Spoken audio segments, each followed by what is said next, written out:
खबर में आपका बहुत बहुत स्वागत है। मैं हूं आपके साथ अजत कुमार। आज हम बात करते हैं दिल्ली एनसीआर में बढ़ते प्रदूषण की। जिस तरीके से एनसीआर में प्रदूषण का ग्राफ बढ़ रहा है तो निश्चित तौर पर लोग हैं वो दम घोटू हवा लेने के लिए मजबूर हैं। एक्यूआई लेवल की बात की जाए तो आज 550 के आसपास दिखा गया है। तो कह सकते हैं कल के मुकाबले आज फिर प्रदूषण में काफी बढ़ोतरी हुई है। ऐसा नहीं है कि शासन कदम नहीं उठाता, शासन कदम उठाता है, लेकिन जिस तरीके से एनसीआर में प्रदूषण का स्तर बढ़ रहा है तो निश्चित तौर पर आने वाले दिनों में स्थिति बहुत खराब हो जाएगी।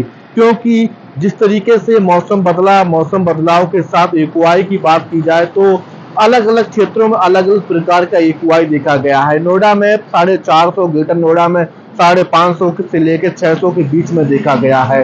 सड़कों पर मेरे पीछे आपको साफ साफ धुंध नजर आ रही होगी। तो ये कह सकते हैं कि प्रदूषण है।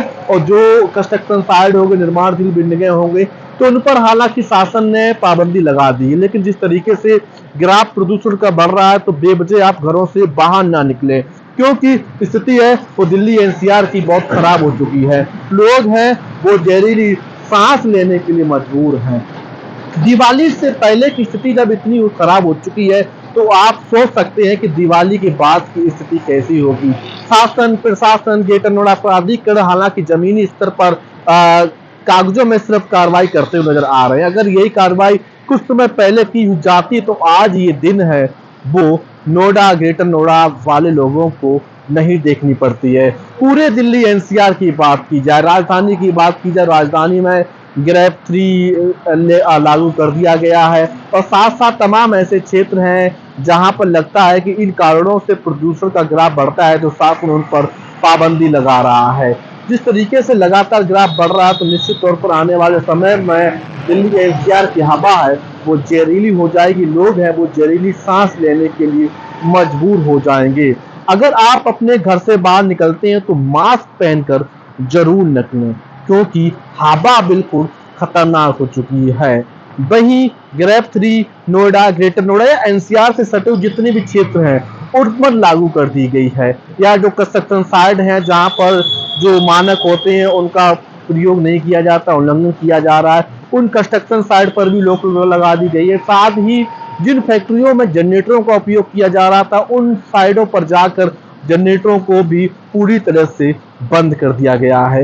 लेकिन प्रदूषण का ग्राफ है वो कम नहीं हुआ है। जैसे कि हम सुबह सुबह घर से बाहर निकलते हैं तो हम अक्सर देखते हैं कि धुंध सी नजर आती है सड़कों पर, क्योंकि हमारे आंखों में जलन होती है, हमारे मुंह में जो प्रदूषण है वो जाता है, जिससे कहीं ना कहीं हमें दम घुटता है। हर साल की स्थिति है वो दिल्ली एनसीआर में ऐसी ही देखी जाती है। हालांकि शासन लगातार प्रयास करता है कि हमने कार्रवाई की है, लेकिन जब दीपावली से पहले की स्थिति जब इतनी खराब हो चुकी है, आप सोच सकते हैं कि आने वाले समय में स्थिति कैसी होगी।